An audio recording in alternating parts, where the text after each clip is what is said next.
Hello everyone, the magical book is on the table so my lovely followers will know exactly where I find myself, and I am here today to share with you projects 18, 19 and 20. Yes, that means I've only got 80 to do, but we won't say that out loud because I find it quite intimidating. So today I'm bringing you 6 small shabby chic kind of wall hangings, hugely inspired by Nina Ribena, who is here on YouTube. A mini little album kind of something, which was inspired by Effie Ann cards. I have made them in the past, but Effie Ann reminded me of how very sweet they are and how much fun they are to do. And then I made an embellishment folder, again something that I've done in the past, and the first time round it was inspired by Tamika, who is Scrap the World.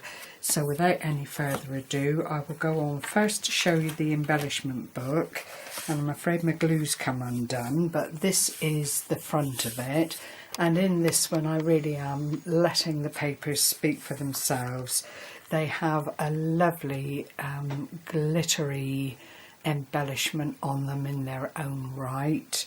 The book itself is probably about 5 by 3.5, something of that nature. And of course it's just a fold over with about a 1/2 inch spine there, and obviously these measurements suit me. If you want to jigger with them, it's very easy to do.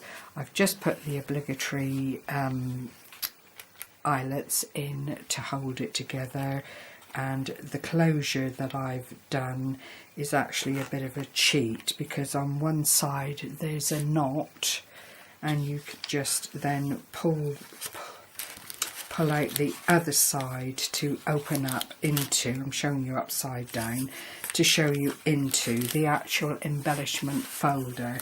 Now on one side I've done a whole load of cutting out from my Stampin' Up punches, and there are little tags and that kind of thing, anchored down with a little bit of double-sided tape, but you know, we all know if you apply a heat gun to that it's going to come out and free quite nicely without spoiling the actual folder. In the other side there are some more tags, but some of the triple flowers that you can layer up and make into prettiness, and that one will fold back that way. It's in a waterfall effect. And then more tags just to finish up in basic colours that could be utilised on any project. I've not gone for conflicting colours, because if I hand this on to someone it might not be colours that they can utilise very well. And then in this next one are a load of die cuts, and there are little keys, a padlock. Thank you very much, Donna. Don's Crafty Delights. I won a challenge that she held, and these lovely keys were part and parcel of the winnings. Then there's wordage and one of those sewers dummies, a couple of those in there, and some other little bits and pieces that might just come in handy. So that is that one.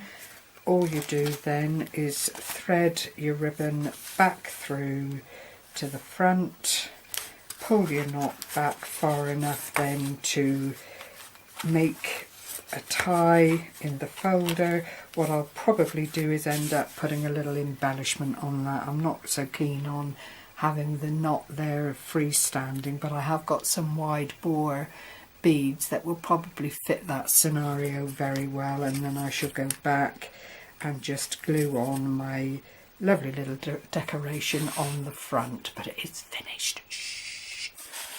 It's a hot day, the glue's not working.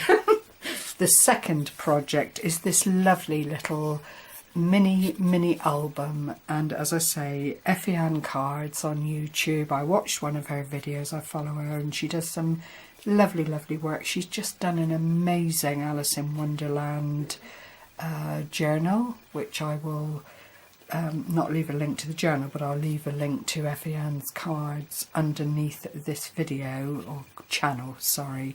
And you know, if you feel inclined and you don't know Effie, or Steph as she's called, do go over and check out her channel. It's quite inspiring, especially if you're into Disney characters, or The Night Before Christmas, or Star Wars.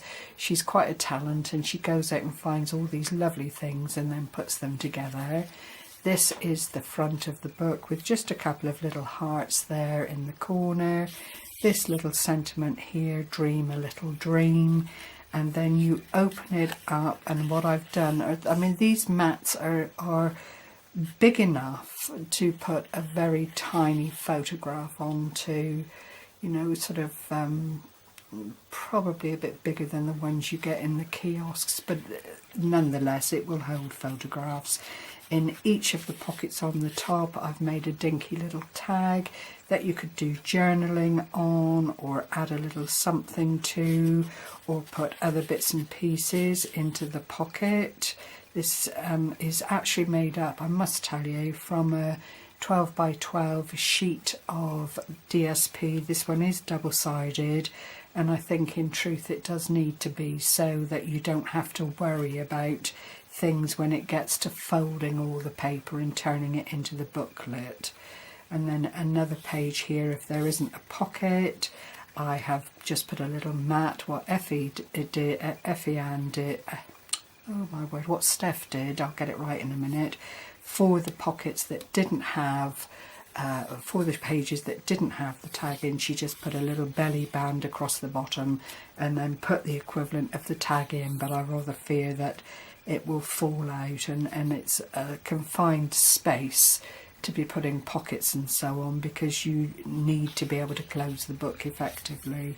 So this is papers from The Works, I think it was, one of their wonderful £3 specials, and it's such lovely fresh summery colours and really quite pretty. I mean, you can put what you like on the pages, really. There are there's lots of room with the pockets and so on to put quite a bit into them, and for something that is so tiny, it's I just think it's clever. And then there's another little tag in the very back there, and it's all plain on the back but all held together with a belly band, which does the trick beautifully. You do need to scrunch it up a bit, a little bit, to get it on once you've put your little mats in, because as I say, it is only one sheet of 12 by 12 cardstock or paper, and what you can actually put into it is limited by that. But nonetheless, it fits into your hand. I can't get those out, they're squished in now, but the tags are there. It does fit into your hands quite nicely.